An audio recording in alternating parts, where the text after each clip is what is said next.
Hey, hello again, everybody. Welcome into Matt and Cheryl's Gen Excellent Playlist. I'm Matt. I'm Sheryl. We do have a bit of a special this week. We're going to talk about AOR from 1981. When I plotted this episode, Sheryl, I was thinking we would focus on three key AOR albums that saw release that year. Journey's Escape, Foreigner 4, Mm-hmm. and then I felt Loverboy, Get Lucky was kind of worthy of a close inspection. Yeah, on closer inspection, must- perhaps you're thinking no. Yes, I must admit when I decided that, I thought that their first two big hits were on the same album. They're not.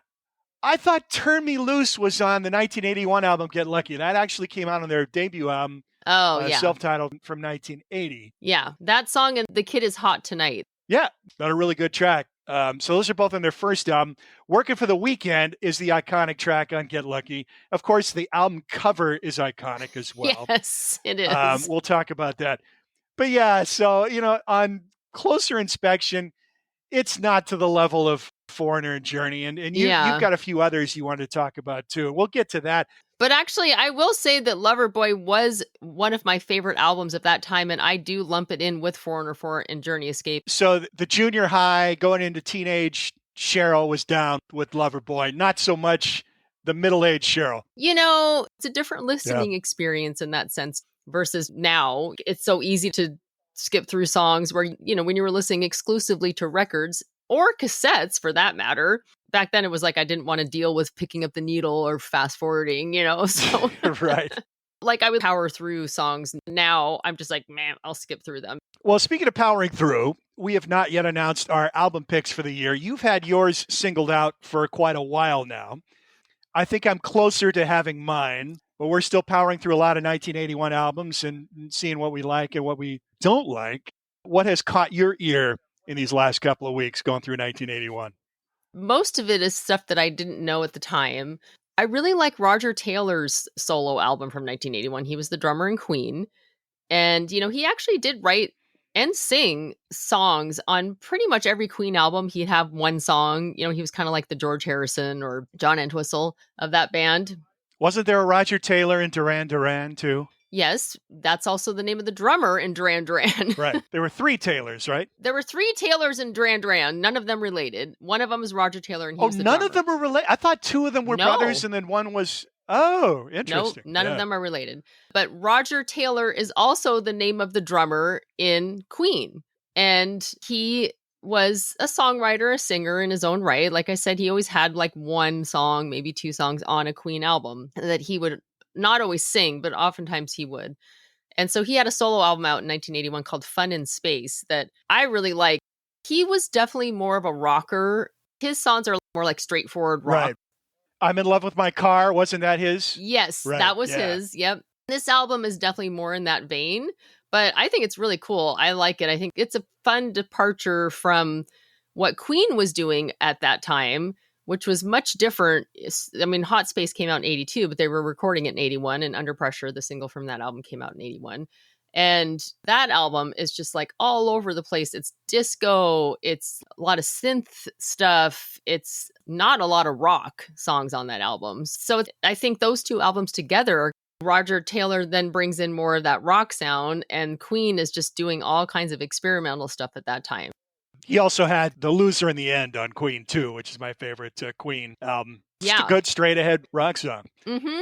Yeah, that was pretty much his style. But I like his voice, too. And, he was actually the one that's singing the really, really high parts in Bohemian Rhapsody. He has quite a vocal range. And then I just listened the other day to Joe Walsh, There Goes the Neighborhood. I don't know if you've listened to that album, Matt. No. Life of Illusion was the single from that I do not remember it. Okay, it's a really cool song. I mean, I remember the song, but actually really good album, solid all the way through, has interesting kind of synth stuff on it. Joe Walsh is kind of just like one of those total solid as a rock guys. Like everything he does is pretty much good. Yep. Underrated player, I think. Just because his goofy personality, I think people underrate his musical gifts, which are quite substantial. Yes, I agree with that. And, he is hilarious. Wasn't he on KSW? I remember him as a guest DJ on KISW in the mid-'80s. He's a very entertaining guy, but you're right. He's very talented. He probably has those Keith Richards genes, too. He's probably going to live to, about Yes. 85, even though he should have been dead decades ago. It's Totally. Yes. totally overindulgent lifestyle, but he's got the makeup for it. Yeah, he's like the ultimate just rock and roll fun guy. Yeah. There's one more album that I really like a lot, and we've talked about him in a previous episode, Donnie Iris. Oh, yes. Dominic Irazzi, the pride of Pittsburgh. Yes. He had an album in 81 called King Cool. Doesn't have a single on it as great, of course, as Alea, but it does have his second biggest single, which is Love is Like a Rock. And My Girl was also kind of a regional hit for him too. But I actually like this album better than Back on the Streets all the way through. Once again, he's kind of one of those like straight ahead rockers, but with a new wave twist in there too. And he's got that soul element too in his background, which he's an outstanding vocalist, very versatile vocalist. Yeah. And that's what makes this great, I think. And what also makes it better than, say, like The Cars, or an album like Shake It Up, which also came out in 1981, which it's straight ahead kind of rock with a little bit of a new wave twist to it. But his vocals, he has such a cool voice that really adds so much to all of his songs, I think. And this album is one of those that all the way through, it's great. The production is good too, and they take advantage of that vocal versatility, in the way they layer his voice and use it in harmonies and different aspects of his vocal style and range on the productions. Yeah. And I find it interesting too, and I always appreciate artists like this that are hard to pin down, because you were asking before we scheduled this episode, we knew we were going to be talking about AOR, and you were like, well, what is going to fall under that heading? Does this qualify? Is that why you gave me a list of stuff? Yeah, because it's kind of like yacht rock. Like, what is AOR, Yeah. And I said, yes. And then for Donnie Iris, it's like, I couldn't pin him down to just calling him AOR. It's just, there's too many facets to his music, I think, that don't fall under an easy heading. Yeah. And I think AOR kind of feels like it has to be more in the rock vein. Yeah. And like I said, he has that tinge of new wave in him or something in there. Right. There's the power pop new wave. Power pop. Yeah. And then there's also the straight ahead rock in there. And then the soul background. I mean, it's all feeds into that. I do think that King Cool is a really good album, and it's not on Spotify, which kind of makes me sad. None of his albums are, just his greatest hits. So you'll have to search it out. It's probably hard to find. I'm glad you mentioned that, because if I see anything with Donnie Iris's name on it on an aluminum disc, I'm buying it, because all his stuff is hard to come by. Yeah. Whether it's recent releases or archival, it's all collectibles. I found it on vinyl at Silver Platters. We had a used copy. I'll bet it's easier to find on vinyl than CD. Yeah, it probably is. Because of the era, the early 80s. So when it first came out, CDs didn't exist yet. When it was finally printed on CD, this is a few years down the line, he's basically a one-hit wonder in the United States. So I don't think there was a big market for Donnie Iris catalog once CDs rolled out. So whatever was pressed on CD, as far as his archival albums, was probably pretty limited numbers and only available for a pretty short time. Yeah, and maybe only sold in Pittsburgh. Who knows? Well, he definitely sold a lot more in Pittsburgh. So some notable stuff. I love Echo and the Bunnymen, but I'd never listened to their second record, Heaven Up Here, until recently. And this is certainly going to be worthy of a few more spins. The album that's vying for the top spot, and I kind of anticipated that it would, The Police, Ghost in the Machine. And I think we'll have a spirited discussion about that when we get around to, because it's not one of your favorite Police records. It's my least favorite Police record. It's kind of its own thing in their catalog. It's definitely a departure. Yeah. The Police elements are still there. The incredible drumming of Stuart Copeland, the fathoms deep bass patterns of Sting and his high voice, and then the guitar colorations of Andy Summers, very unconventional guitar player. Really, nobody sounded like them. They were really a unique group and just super talented musicians.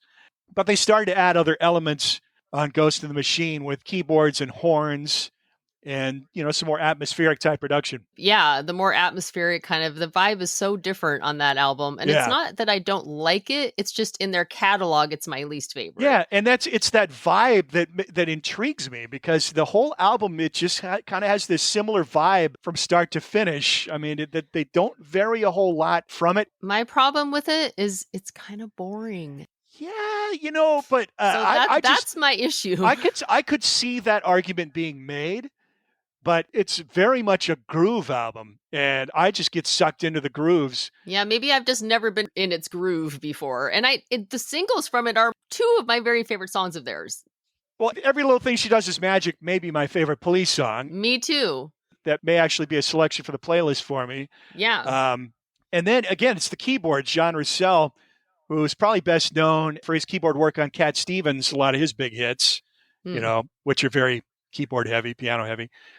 And I know the other two band members weren't big on the addition of the keyboards and the horns, but I admire Sting for taking that chance, and I think it works. And I just love the way that vibe just continues throughout the record. Yeah, and I think it kind of paves the way of what Sting would do with his solo work, and definitely that kind of like world music vibe to it, Yeah. And as a drummer, I'm a little disappointed you don't love this album more, because Stuart Copeland is just ridiculous. I love Stuart Copeland. I think he's amazing. And it's not that I don't think he's incredible on this album. Like I said, I just get bored of it. And it has never sunk in a way that their other albums have, in a sense that I want to go back and listen to it more. It's just kind of like, I appreciate the musicianship and I understand that there's really great qualities to that album, but I don't know. Anyhow, that Robin Hitchcock's first solo album, Black Snake Diamond Roll, I'm still loving the Split Ends Corroboree album, but I just don't think it is as consistently strong as those two start to finish, although the best songs on that are amazing. So that's kind of what I'm looking at right now for albums, but there's still some key records. Kirsty MacColl's first solo album comes out in 1981, Desperate Character, and it's a fairly low budget recording, but there's a lot of what makes her great on there. And the girl group sound of the early 60s was a big part of her style, and it's most apparent, I think, start to finish on this record. And there's some incredible pastiches of the early 60s, kind of Phil Spector era girl group sound on that record, although the quality of the sound is pretty poor. And I think the only CD release, it sounds like they mastered it off vinyl. I think those master tapes are long gone. It just does not sound very good at all. What else here? We talked a little bit about Joan Armatrading's Walk Under Ladders. I listened to that again. Yes. And I really think she's an artist. She's not immediate. It really requires several listens for her stuff to sink in, because it's pretty deep. I've had that CD for years, but I listened to it a couple of times, filed it away to probably trade in. So I've only just recently pulled it out when we've gotten around 19, and now it's gone back into the collection. I really like it. The song I'm Lucky, I think is so cool. It starts with that weird synthesizer. I think it's really cool. Well, and that's a perfect example too, because you really have to listen to the lyrics on that. I mean, it sounds kind of simplistic, but I think there's some really deep thoughts behind those words regarding religion. Really, that's what my take on it is. I could be dead wrong, but that's what I'm getting out of it. What else? Couple of jazz records, Pat Metheny and Lyle Mays, As Falls Wichita, So Falls Wichita Falls. I've never found Pat Metheny all that interesting. It's, I know he's got, big fans in that realm. Mike loves that album. Like, he could almost pick that for album of the year, possibly. He loves that album. Okay, all right. Well, I mean, it's worth another listen, but I mean, I had it on as background music, and to me, that's kind of what it is, background music. Now, definitely not background music is A Night in San Francisco, which was a trio album. John McLaughlin, Al Di Meola, and Paco de Lucia, all playing acoustic guitars live in concert. Very energetic, entertaining performance. And I'm a sucker for flamenco guitar. I just love that kind of music. And that's a really cool record. Oh, yeah. And it's really cool to watch that. There's a live video from 81 of a whole entire performance of that tour. Because to me, that kind of music, I mean, you're listening to it and you're like, oh my God, what are these guys doing? It's just like amazing. And their fingers are just flying. But I was like, I want to see this. And so I looked it up. I'm like, oh, good, there's concert video. So watching it is just like even more mind blowing. What else? Manhattan Transfer, Mecca for Moderns, probably their most popular studio album, because that had their cover of The Boy from New York City on it. I know that's not your cup of tea, nor is it really mine. Vocal jazz is just not something I've really gotten into. But, I mean, you have to admire their talent. And I remember that song. I remember hearing that song all the time. Yeah. I love the original of that. That's one of the Oh great, yeah. pre-Beatles. Was it even it might have come out in 64. I don't know. It's a Jay Graydon production, though, so you might dig the music. Mm, So it's got that okay. slick, Yeah. LA studio Mm-hmm. sound. And, it's got the Toto guys on it. And Okay. Abe Laborio on Yeah. bass, I like that. Steve Gadd on drums. So, Oh, I didn't know Steve Gadd was on that. yeah. Okay. Yeah. So you might want to at least check that out. Yeah. Let's see here. I picked up the Tom Petty album for that year, Hard Promises. So only just kind of Oh dipped my toe in yeah. it, but it's Tom Petty. It's another, it's got The Waiting, which is the big Which is single. one of my favorite songs of his. And actually, I just listened to that too recently. And there's a couple songs on there that are so cool that I had never heard before. Yeah, actually, I really, really like that album. Squeeze East Side Story, which has Tempted on it, which was a song that I anticipated would potentially make the list for one of us, I but I think know. just fell short for both of us. It But did. yeah, Yeah, it didn't quite get there, but I do love that song. of course, Paul Carrack joins the band after Jules Hollins departs, and his wonderful, soulful vocal performance on that. So yeah, that's a few of the 81s that. I got to mention The Time too. The first album by The Time comes out, and you should Mm. almost put up air quotes on that because it is essentially a Prince record. Now Prince puts out Controversy. I haven't quite gotten to that yet. I'm going to listen to that pretty soon. I've never listened to that record, but The Time, it's all Prince basically, except Morris Day on the vocals. So The Time was a great band. I mean, you had Jimmy Jam and Terry Lewis. You had Jesse Johnson, a hot guitar player. But Prince plays all the music on this record Oh. and produces, and there is some scorching guitar work from him on this album. The only time I know is the oh way, oh way, oh. Yeah, that's Ice Cream Castles. That's their third record. I really dig the album that they put out. They're kind of like their comeback album, Pandemonium, Oh back yeah, back in yeah. 1990. That was a good record too. The Neville Brothers, Fio on the Bayou, good funky New Orleans record comes out, and the Meters actually did that song as well earlier on. So it's kind of their version of Fio. That the title song is on there, but there's a lot of cool stuff on that record as well. Funkadelic's final album came out in 1981, which is one of my least favorite Funkadelic records, but it's got Electro Cuties on it, which is, if you're making a Funkadelic compilation, that is one of their great late period songs. It's certainly something I would have been considering for the playlist as well. So yeah, that's some of the stuff that I've been spinning of late. Last night, listened to the three AOR albums we wanted to talk about today. Before we talk about 404 Journey Escape, we've already talked about Get Lucky by Loverboy a little bit.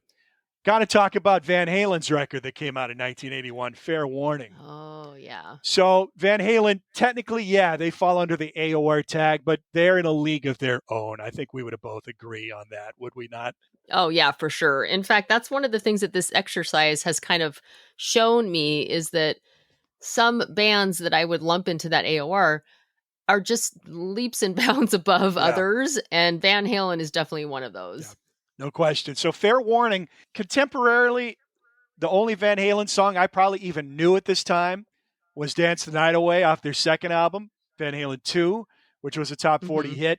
I don't know that I consciously ever even heard anything off the first record. Oh, I remember hearing Jamie's Crying. And we talked about this. You were more of a rocker than I at this point in time. I was still very much listening to pop music and pop radio, top 40 radio at this point. Well, my brother had a lot of this stuff, and friends' older brothers too. At least my friend Shannon, her older brother, was definitely a rocker. So he had like every Van Halen, Black Sabbath, Scorpions, all that stuff. And so I was hearing it more through them. But like Foreigner and Loverboy and those, I was buying those albums myself. So yeah, I think I was more into rock. You also were more into like funk and stuff like that, Yeah. and soul and stuff. Yeah. And I was never From into the that when I very was at that beginning. age. From the very beginning. Yeah. So I think we kind of split in that way too. So, Van Halen's first two records, there's a strong pop element on both of those. The darker, heavier stuff starts to come in on Women and Children First. Lots of really cool stuff on that record. Everybody Wants Some, obviously the lead track. That's just such a killer song. And then Fair Warning is their heaviest, darkest record. And for a lot of Van Halen fans, the Van Halen heads, this is the album. I mean, Eddie Van Halen has always been a guitarist that stands out, Yeah. but I think that this album is one that the band and David Lee Roth, like I don't always love David Lee Roth's vocals. Like No, there's times where I'm just like, oh, they're so like screechy and like it's not even like he's singing. He's just kind of like talking and screaming. And he's a smart guy. He's smart, savvy guy. And I think he knew, all right, I am not in the same league, not even close to these other. yeah, I mean, most of these AOR bands have a incredible frontman vocalist. yes, yes, Vocals, I'm speaking specifically the vocals, whether it's Mickey Thomas, yep. Jefferson Starship, Lou Graham, Foreigner, Steve Steve Perry, Perry. just incredible pipes, incredible vocal range, soul licks. David Lee Roth is nowhere near that, and he was smart enough to know that. So He knows it, he yeah. had his trick bag. It's like, okay, what do I have that they don't have? Really good looking guy, athletic, blonde mane, huge personality. Yes. So he kind of has his trick bag, these little things that he does that are his signature moves, not only his physical stage moves, but what he does vocally, his little squeals and Yeah. screams and all that stuff. And I admire him for that, being smart enough to realize, all right, I can't sing my way out of a paper bag. I don't have any kind of vocal range. I got to bring something else to the table. And he does. To his credit, he does. Yeah, no, I totally agree with that. As much as Eddie Van Halen's musical genius is at the heart of Van Halen, Van Halen is also David Lee Roth as one of the all-time great hard rock frontmen, regardless of his lack of vocal ability. Yes, I totally agree with that. I think on this album, though, he's actually working the vocals more. They're a little more stylized. They cut more to the point of the song. They're not as distracting as maybe what I'm trying to say. They don't draw as much attention, but it works well with the whole vibe of the album. And it is different to me. Like he's kind of more in a lower register and he's kind of more like, it just feels more serious. That also sets him apart. Yeah, because a lot of the hard rock AOR vocalists sing in a high register. Yeah. That's kind of a trademark of the hard rock frontman. I mean, starting with, but Robert Plant would be kind of the paradigm, and Robert Plant was heavily influenced by Janis Joplin, probably more than anybody else vocally, and then you got David Coverdale with his just unearthly high. Yeah. He was really the first. He pioneered that scream, I think. Well, Plant kind of did too, but I think Coverdale was the greatest as far as that really high rock scream. I think he kind of set the standard. So a lot of your rock vocalists are singing in that high register. David Lee Roth, he's got a more masculine, rougher, lower voice, which I appreciate. Yeah, and I think it really comes out a lot on this album. He's not doing the high screeches like he was in previous albums, and those were so much, like you said, they had so much more of a pop vein to them. The other thing that's really cool about this, well, Unchained has always been one of my favorite Van Halen songs, so cool. that's the single from this album. But the two last songs are total synth driven. One of them is an instrumental, Sunday Afternoon in the Park, and then One Foot Out the Door.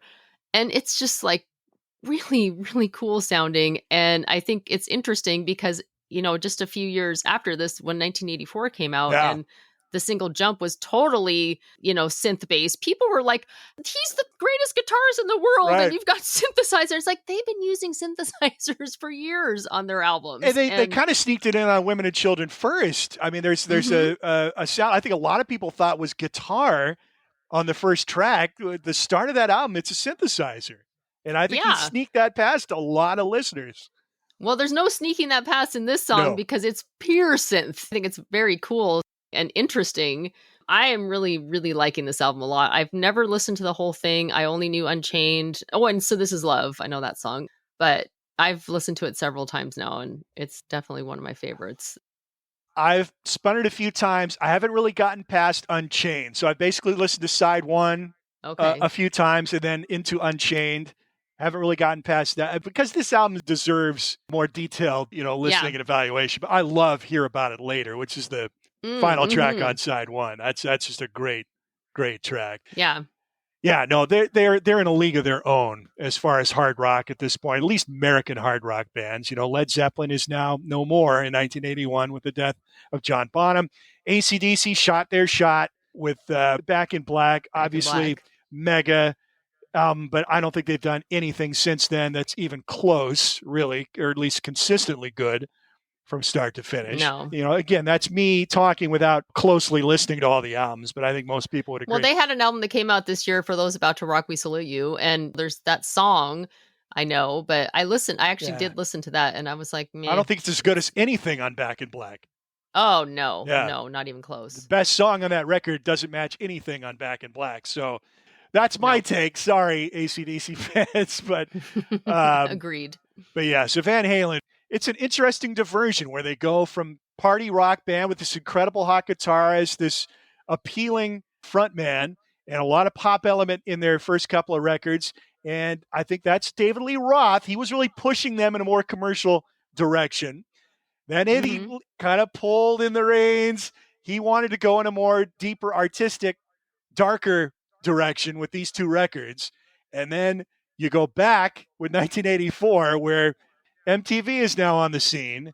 This is so 19. You know, we'll talk way more about it. You know, when we get to that year.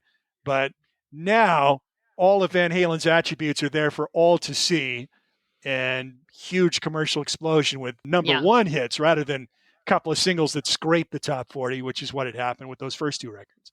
So yeah, so we're kind of keeping Van Halen out of the AOR mix because they're just too good to lump in with that group, you know. And again, we're not bagging on AOR because I think we love a lot of that music. Yeah. But again, this is music that rock critics hated. But the mega breakthrough this year is Journey with the Escape album. And they'd been building toward this for several years. Certainly when Steve Perry came into the fold with the Infinity album. They made strides with each successive record. They had put out a live record, Captured, just prior to Escape coming out. And then you have the deathless hit single, Don't Stop Believin'. Not a number one record, kiddies. It was a big hit record, Amazing, but not a number one. it wasn't. You would certainly think it was one of the biggest hits of 1981 based on its stature, which has only grown through the years. And now it's one of the most iconic songs of the era. Young kids now still sing along to this song. It's interesting, these songs that you think, like you said, would have been a number one hit, one of the biggest hits. And it's because there's certain songs that have longevity, like this one, that, like you said, have grown over the years. And it's like they've become bigger than they ever were initially. I mean, this song is so iconic, so iconic. And really, it's such an interesting song, too. This is the first album that Jonathan Cain, keyboardist Jonathan Cain, took over Greg Brawley's position. Very significant addition to the band. He had been the keyboardist in the Babies. He was in the Babies, which, if anybody doesn't know that band, John Waite was the front man for the Babies, who had the hit Missing You in, the mid 80s. They're a great band. You dig the Babies too, don't you? I do, yeah. I'm not so keen on them. Every Time I Think of You, such a great song. Love that song. So he came from that kind of bombastic rock background, and he actually brought this song to the band. He's a newcomer in the band, and he had at least the piano riff at the beginning, which is what starts this song. Yep. Brilliant open. Luckily, the rest of the band, including Steve Perry, gave him the opportunity to bring this song to the band as a newcomer. But the songwriting is actually shared between Steve Perry, Neil Schon, and Jonathan Cain. He came in, like I said, with the keyboard part, but there's so many iconic moments in this song from each band member, really. Guitar, keys, vocals, and drums. So when Jonathan Cain brought this song, Don't Stop Believin' was something that his dad used to say to him when he was a struggling musician in LA. So he had this kind of phrase, in his mind that he knew he wanted to write a song.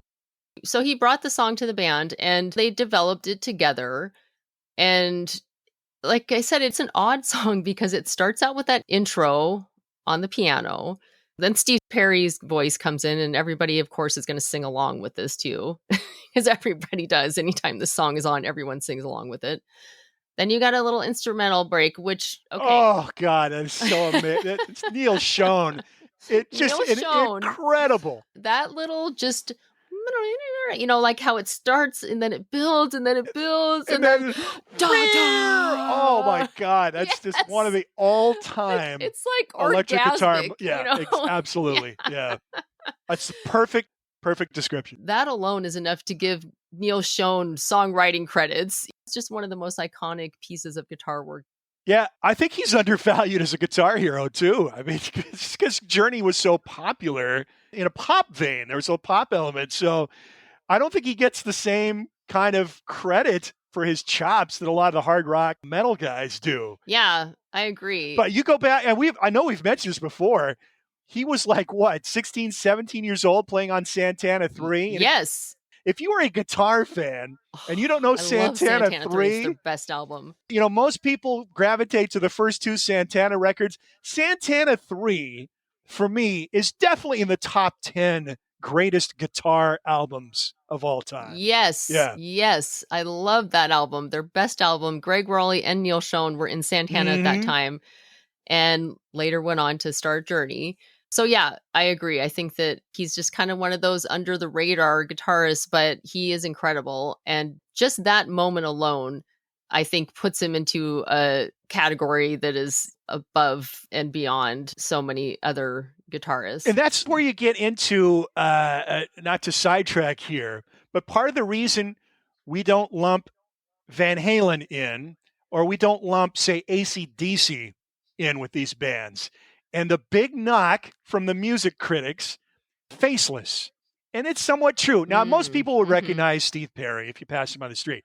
But the other guys, would you recognize Neil Schon if he walked by you on the street? I don't think the average music fan would. People didn't necessarily even know who he was anyway, even from Santana. It wasn't like he had a name in that sense, like Eddie Van Halen did. But yeah, if Eddie Van Halen or David Lee Roth walked by, I mean, you definitely would recognize them, or Brian Johnson or Angus Young from AC/DC. They're stars in their own right, but a lot of these AOR bands, it's really more about the production than it is the individuals. Which this is one of those songs, though, where it is about the individuals because they all contribute something that is unique. This song is like a masterclass in dynamics. Starting quiet with very melodic keyboard and mellow, and then you have that really cool guitar section that builds and builds and builds to the big ta-da, and then you go back to another verse. Now the drums really start kicking in the what I guess would be called like the pre-chorus. I mean, we still haven't hit a chorus yet. Still have never heard the words "Don't Stop Believin" yet, and we're already like 2 minutes into the song. This song is a masterclass in drumming too. It is so freaking hard to play this song properly on the drums. That's funny too, because I don't think a lot of people know about Journey's drummer, but he's got jazz chime. He's got a jazz background. He's a very talented guy. Oh yeah, Steve Smith. He's been a session guy. He hosts drum clinics and he has, educational videos. You can find several things online with him breaking down this song. One of the things that he did, which he had never really done before, was he switched to open hi-hat. So normally, you're crossing over your right hand if you're right-handed and playing the hi-hat with your right hand. He's playing the hi-hat with his left hand, which opens up his right hand to be able to do all these tom hits throughout the song. And the other thing that he incorporates, which is really unusual, and you don't hear this a lot, is that he's hitting the bell of the ride cymbal. Every other like ding, bum, bum, bum, bum, ding, bum, bum, bum, bum, ding. And so it's in there within the rhythm. And it adds just like a different sound it's kind of unusual and just makes it really unique. He doesn't quite start doing that yet in the pre-chorus. And then there's another instrumental break, which then Neil Schon gets to do all of his amazing guitar work. And actually, I think there's 2 instrumentals before they get into the actual chorus, which goes on for like a minute at the end. But all throughout this part, starting in the second verse, when the drums really start kicking in more, you get this drum pattern. Rhythmically, it makes sense because it repeats the same pattern all the way through. But it's unusual, and in order to do it exactly right and hit the cymbal bells when they should be hit the toms when they should be hit, you either have to really count it or just memorize each separate tom hit, cymbal hit individually. I've tried to do it and it's really hard. And it doesn't sound right if you don't play it just how he plays it. So anyway, I think it is a masterclass in more than one way, because then you have Steve Perry's vocals. I mean, come on. Yeah. And if you watch this live, Yeah. Pull up the it's almost even better. The Astrodome show, or the Omni, I guess they played that year. In 81. There's a live video, and he's just alive in concert. He is no perfect. It's ridiculous. He is. Yeah. And it almost sounds better in some way. I don't know how, but it's incredible. We've talked about it because we've already put a Journey song on the playlist with Love and Touch and Squeezin'. It's not just about Steve Perry's vocals, not just about Neil Schoen's guitar techniques, Jonathan Cain's melodic sense, the sensitivity of the lyrics that made them more appealing to women, as opposed to a lot of these AOR bands. The lyrics are misogynistic and just bad. Yeah. These are more sensitive, but the harmonies are critical too. I mean, these guys, the backing guys who don't get the credit here, like Ross, Valerie, Steve, excellent multi-part harmonies on a lot of their records, and they pulled it off live too. Yeah. I think it just shows just what great musicians they are. And yeah, I think you're right about the lyrics throughout this whole album, really. And that's one of the things that really elevates this album over, let's say, like Foreigner, for example, is that, you have positive lyrics and like Don't Stop Believin'. You have very heartfelt lyrics. And there's a couple very iconic ballads on this album. Yeah. And that's Jonathan Cain's territory. He's not your typical rocker. He's, I think, a devout Christian, Midwestern guy, very much a family man, although I don't know that lasted throughout the course of the band. Of course, it puts a strain on any family. It's incredibly difficult to maintain a family and be a super popular musician. But a lot of that is him, lyrically. And Steve Perry sells it. His voice is so incredible. It really is. But he has a positivity about him and just how he performs too. Like there's something about it that just feels uplifting. There's a couple funny things about Don't Stop Believin'. One of them is the term South Detroit. Right. Yes. Have you ever met anybody from South Detroit? There's no such thing. I think you're in the water. Yes, basically, South Detroit is water, and then it's Windsor, Ontario. Right. So there really is no such thing as South Detroit, which I think they got a lot of flack about that. But it doesn't matter. Steve Perry says, I tried East, it didn't really sound right. I tried West, it didn't work. So I just went with South, and it sounds lyrically, it just sounds the best. Is anybody going to say Bruce Springsteen isn't one of the greatest songwriters of all time? Yeah. He does the same thing. I'm going to throw that speedball by you. It just has to scan. It doesn't have to make sense. It just has to sound good. It just has to scan. It has to sound good. Yeah. And I always think that it's super smart to put a city's name in your song. Oh, sure. Because that, first of all, it's going to resonate with that city. Like Detroit Red Wings use it in their hockey games. Just a small town boy, born and raised in South Cleveland. He does that when he plays it live. Oh, yeah. Every city he's in, he changes it to the city that he's playing. Born and raised in South Dubuque. But it also makes it something that is kind of like Frank Sinatra, New York, New York. It makes it a song that it can be played at all the Detroit sporting events. It can be, it's just iconic with the region. Unfortunately, Boston co-opted this song, which is part of the reason for his lasting popularity. Is it was kind of soundtrack the Red Sox World Series win after decades and decades of misery, and then next thing you know, it's being played in sports stadia everywhere, particularly baseball games, and that's going to give a song a whole new life. Yep. The Red Sox are responsible for a couple of songs like that. Sweet Caroline. Sweet Caroline, anybody? yes. You can't go to a baseball game and not hear it, which drives me batty. Not that I don't like the song. It's turned into the next YMCA. It's like played at everything now. I try to impress upon her. Nobody wants to listen to, me, but it's like, come on, we can come up with our own song, make it our own. There's Why a million songs. Borrow theirs, come on. There's a million great songs that could work in a sports stadium. Let's find one and make it part of our identity, not borrow the Red Sox songs, Yeah. but so many people do. Well, I know. think that this song is ripe for that setting because Don't Stop Believing, that's going to always resonate with anything that you're trying to achieve, like any competition or any, like Don't Stop Believing, we can do it. So, it makes sense in that way. And I think that that's why the song has been so lasting, that positive message. Yeah. This whole album, Journey Escape, huge, huge album, Right. sold 10 million plus copies. And I think that it's worthy. It's a good album. I think that it's a good album. It's not a good great album. It's not a great album, but it is a good album. It has at least 4 really good songs on it, and they had other hits. Open Arms was huge. I mean, who Great went to ballad. who didn't dance at your junior high dance to that song, or whose prom wasn't their prom theme? It's like it was so huge. Who's Crying Now was another classic ballad, which I think is a great song. Stone in Love. Stone in Love is excellent. I love that song. It's got such a cool riff. That's another really great dynamic song where it gets really quiet in the middle. Da, na, na, da, da, and then it builds into this da, na. Yeah, it's really cool. Still They Ride, another vibe song. It's kind of haunting melody to that. There's quite a few ballads on this album, actually, which showcase Steve Perry's vocals. But, again, with a lot of these groups in this AOR category, you got filler on there. The groups that get lumped into AOR just tend not to have those great albums start to finish. Which is weird because I thought AOR was album-oriented rock, which to me means a whole album all the way through.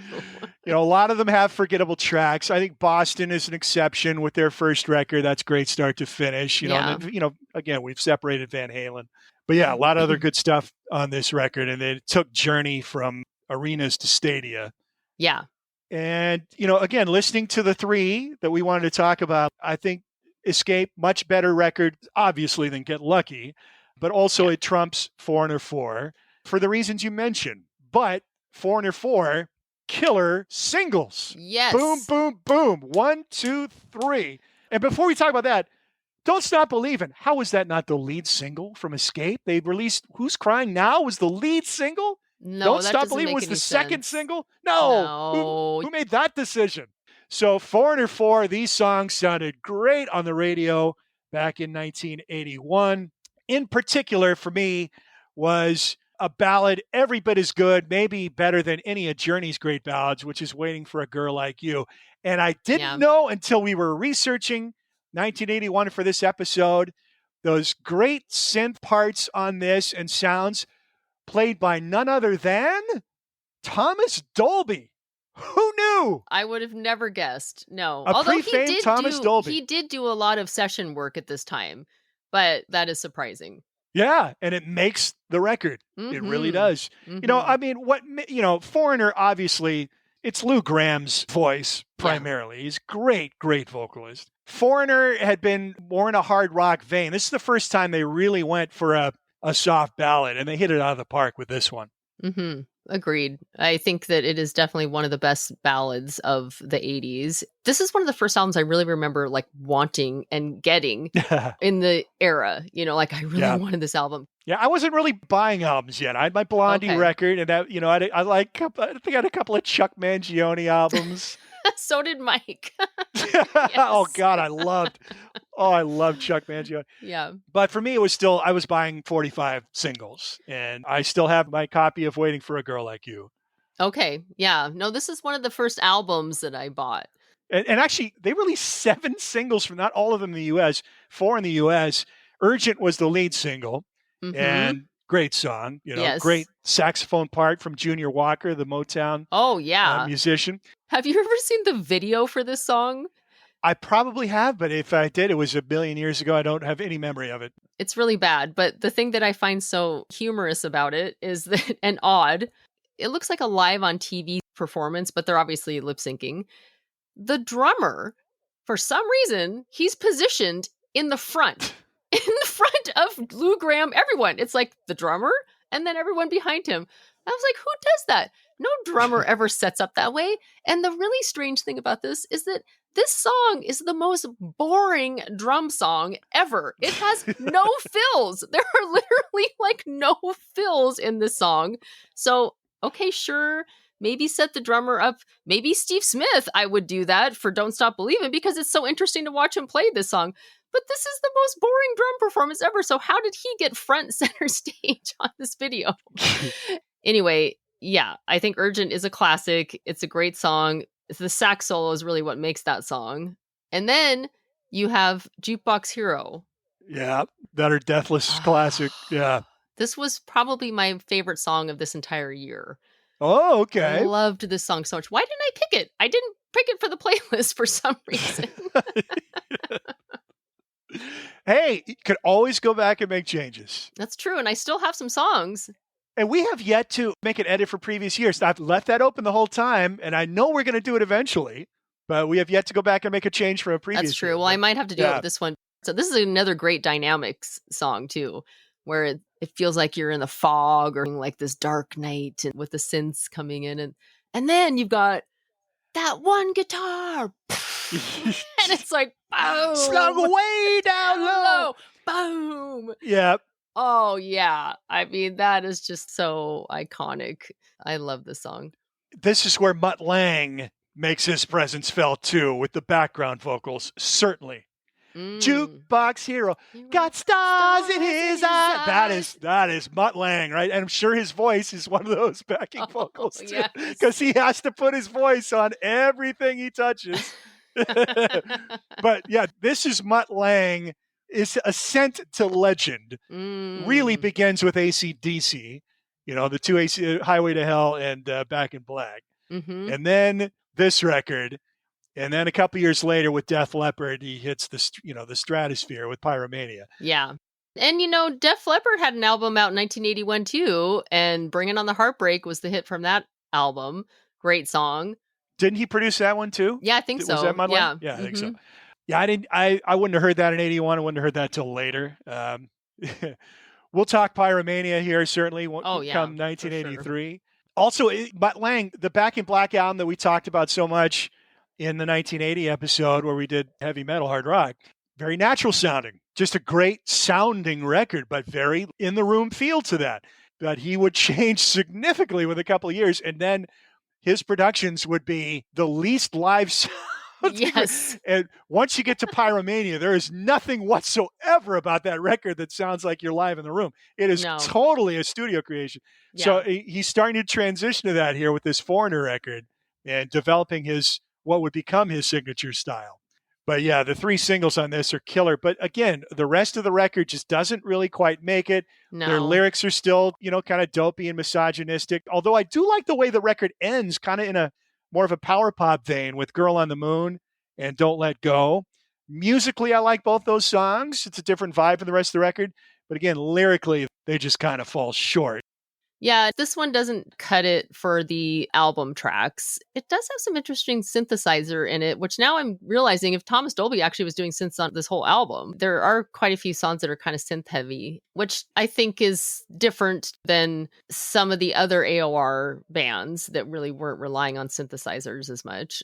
And that's really about, when you get down to it, these big AOR hit records from 81 are about the emergence of synthesizers in that style of music. In more like rock That's music. really what it's about. Yeah.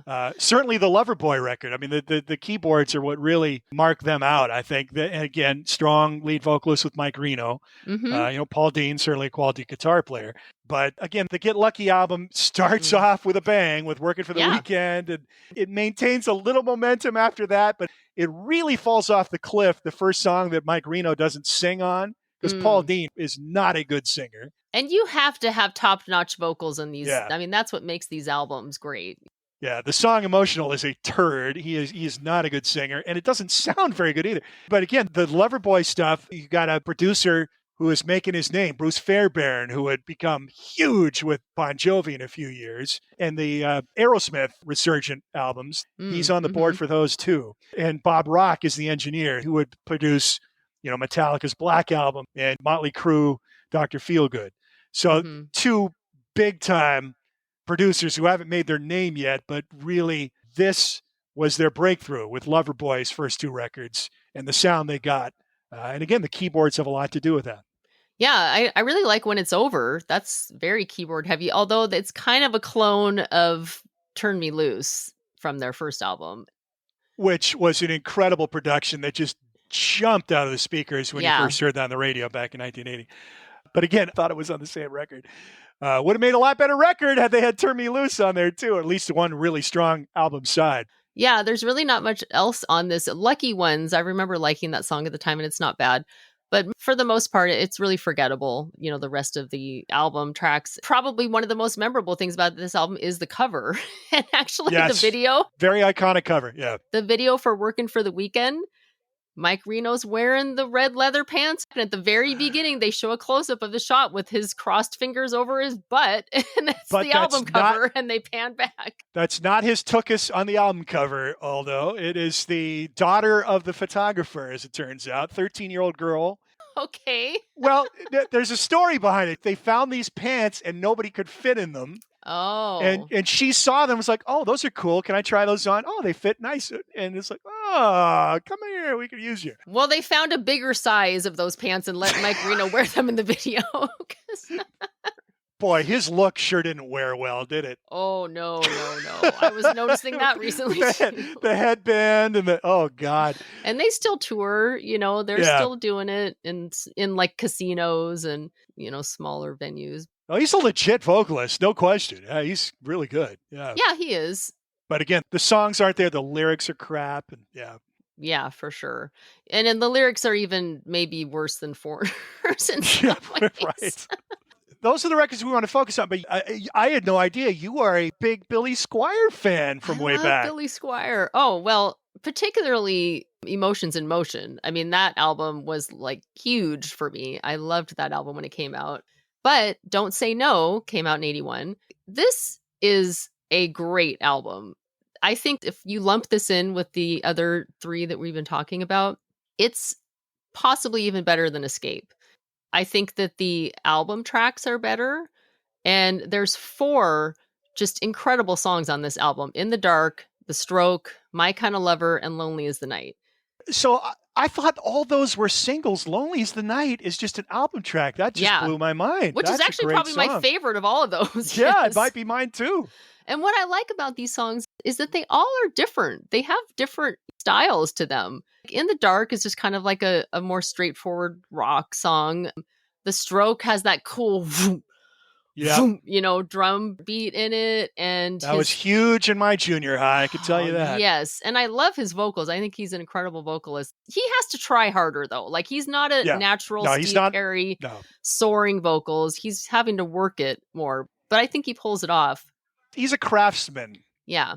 You know, he's got some multi-instrumental ability. He had some production know-how. And he had a decent voice, but, you know, not in the same league as the top AOR vocalists. No. But I think that he can pull it off, and I think he can pull it off in kind of multiple styles. Like, then, you know, My Kind of Lover, also more pop-oriented, really. My least favorite of the 4 songs, I would say. Yeah, but it's kind of more like what he'd be doing on Emotions in Motions. It's leading more into that realm. And then Lonely as the Night. I mean, hell yeah. I love that song. Yeah. So, just the guitar, it's got this like Zeppelin feel to it. And it's got more of a bluesy vocal. I just think that song is incredible. This leads me to a quandary because we're curating a playlist. That's what our podcast is all about. But there's also an alternate playlist that I'm putting together with stray tracks that we talk about and tracks off our favorite albums that go on there. So I'm going to pick at least one track from each, and we're going to put Don't Stop Believin' on the main playlist. That's your selection. But we'll have tracks off the other 3 albums too. For me, the iconic track is The Stroke. I mean, at least from that time, but Lonely as the Night is definitely my favorite of those. Me too. Me too. I agree. I think that's the one that should go on the playlist. I do think The Stroke is a great song. And, you know, we're also getting into more deeper lyrics. Like, you know, The Stroke, he's talking about the music business and like people stroking egos, you know, and there's definitely more behind his songs, which is also what I think elevates this album definitely above Foreigner 4 and Loverboy. But of course, if you were a teenage boy, that's not what you were getting out of what the you stroke. think the song is about. Right. Well, another album that I was talking about too that actually didn't come out until 1982, so we can talk about it more then, but is Sammy Hagar's Standing Hampton, which I also loved that album too. And I just found out what that album title means. I had no idea. Didn't know that either. We'll talk about that in 82. We'll save that for later. What I think is interesting about taking these 4 albums and comparing them is the album that is definitely at the lower tier for us of these 4 is Loverboy. Loverboy, they hadn't really been around long or done much before this album. They did have their debut, came out in 1980, and it's actually a better album, I think. But they didn't have a lot of history in the music business. Billy Squier, he was in a band called Piper. They recorded 2 albums that were not really popular, but actually are pretty good. They've got some really cool stuff on them. They're kind of more in the, I would almost even say, skirting the power pop realm, but there's some cool stuff on there.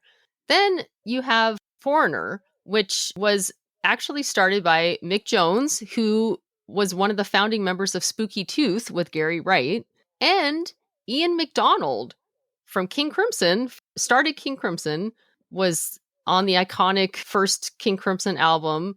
He actually left the band right before Foreigner 4, so he was no longer in the band. But they had roots in, 60s bands, 70s bands. Like they had already been the core of the band. They had experience. And then you have Journey with Neil Schon and Greg Rowley from Santana. And they had been working. Jonathan Cain from the Babies. Jonathan Cain from the Babies. So you have a lot more music business experience and talent there from the bands that you can kind of see how it goes from the lower level of Loverboy up to probably Journey and Billy Squier, I think. So that concludes our Cream of 1981 AOR episode. We are adding Journey's Don't Stop Believing to the playlist.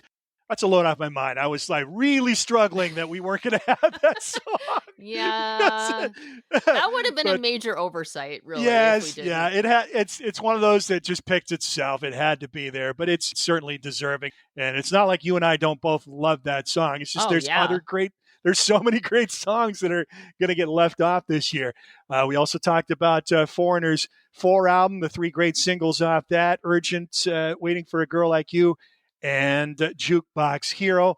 Loverboy's Get Lucky album, which in the long run wasn't really in the same standard. And then Sheryl's favorite, Billy Squier, she lobbied and got him in there. So we got our Mount Rushmore of 1981 AOR there. That'll do it for us for this episode of 1981. Thanks for checking in with Matt and Cheryl's Gen Excellent Playlist. I'm Matt. I'm Sheryl. Take care, everybody.